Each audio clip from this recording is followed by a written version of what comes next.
अस्सलाम वालेकुम, मैं हूं आपका दोस्त ओमी। कैसे हैं आप सब लोग? उम्मीद है आप सब लोग ठीक ठाक होंगे। आज मैं आप लोगों के सामने एक बहुत ही इंटरेस्टिंग स्टोरी लेकर आया हूं। दोस्तों, ये कहानी है दो बादशाहों की। एक मर्तबा किसी जगह दो बादशाहों की मुलाकात होती है। उन बादशाहों की बहुत अच्छी अलग थलग हो जाती है, तो वो एक दूसरे को अपने मुल्क का दौरा करने की दावत देते हैं। पहला बादशाह उसमें पहल करता है और वो दूसरे बादशाह से कहता है कि आप अगले हफ्ते मेरे मुल्क का दौरा करें।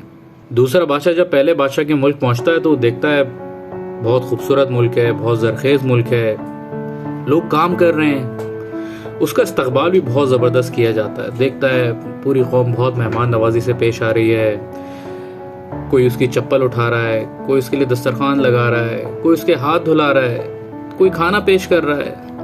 पहला बादशाह दूसरे बादशाह को अपने मुल्क की सैर कराता है, दिखाता है कितना हरियाली है इसके मुल्क में, कितना जरखेज मुल्क है। फिर वो उसको शिकार करवाता है। बहुत अच्छे से अपने मुल्क का विजिट कराने के बाद जब वो उसको दूसरे बादशाह को रुखसत कर रहा होता है, तो जो लोग उस दूसरे बादशाह को रुखसत करने इस बादशाह के साथ आते हैं, पहले बादशाह के साथ आते हैं, तो बादशाह को अचानक अपनी बादशाहत दिखाने का और ज्यादा शौक पड़ता है पहले बादशाह को। तो पहला बादशाह उन सब लोगों से जो उसके साथ आए होते हैं इस दूसरे बादशाह को छोड़ने के लिए, उनसे कहता है कि अपने कपड़े उतारें, और सारे लोग फौरन से अपने कपड़े उतार देते हैं।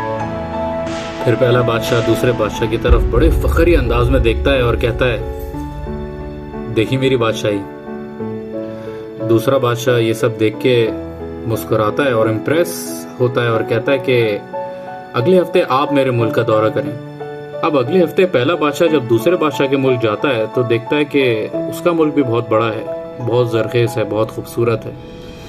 वहाँ पर भी लोग काम कर रहे हैं, बहुत हरियाली है, और उसका इस्तकबाल भी बहुत पुरजोश तरीके से किया जाता है, जिस तरह से दूसरे बादशाह का किया गया था। इस बार दूसरा बादशाह पहले बादशाह को अपने मुल्क की सैर कराता है, कहीं लेकर जाता है, कहीं लेकर नहीं जाता है। लेकिन पहले बादशाह को कुछ कमी सी महसूस हो रही होती है, वो कुछ खास मुतासिर नहीं होता है दूसरे बादशाह से। जब पहले बादशाह की रुखसत होने की बारी आ रही होती है तो दूसरा बादशाह पहले बादशाह को खेतों में लेकर जाता है और वहाँ दिखाता है कि वहाँ पर एक बूढ़ा किसान काम कर रहा होता है खेतों में। तो दूसरा बादशाह पहले बादशाह को देखता है और किसान को आवाज़ देता है। किसान उसके पास आता है और आकर पूछता है, जी आलम बना। तो फौरन दूसरा बादशाह उससे कहता है कि अपने कपड़े उतारो। वो बूढ़ा कमज़ोर किसान ये सुनते ही बंदूक उठा ले अपने ही बादशाह पर, और वो बूढ़ा किसान अपने बादशाह से कहता है कि तुम मेरे बादशाह इसलिए हो क्योंकि तुम मेरी जान, मेरी माल, मेरी इज्जत, मेरी आबरू के मुहाफ़िज़ हो, इसीलिए तुम मेरे बादशाह हो। और अगर तुम मेरी जान, माल, इज्जत, आबरू के ऊपर हमला करोगे तो फिर मैं तुम्हें भी नहीं छोड़ूंगा। तुम्हें मैं बादशाह मानता ही इसलिए हूं क्योंकि तुम मेरे मुहाफिज हो।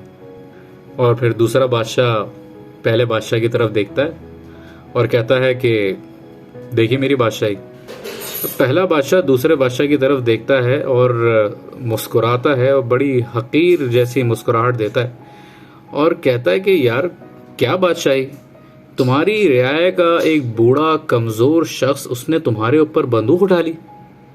किस बात की बादशाही, कैसी बादशाही है ये? और तुम कह रहे हो कि देखी मेरी बादशाही। दूसरा बादशाह मुस्कुराता है और पहले बादशाह से कहता है कि तुम जिन लोगों पर राज करते हो वो भूखे, मजबूर, मुफलिस लोग हैं, और मैं जिन पर राज करता हूँ वो खुद राज करने के अहल हैं। ये फर्क है तुम में और मुझ में। जाके देखो कि तुम किन पर राज कर रहे हो और मैं किन पर राज कर रहा हूँ।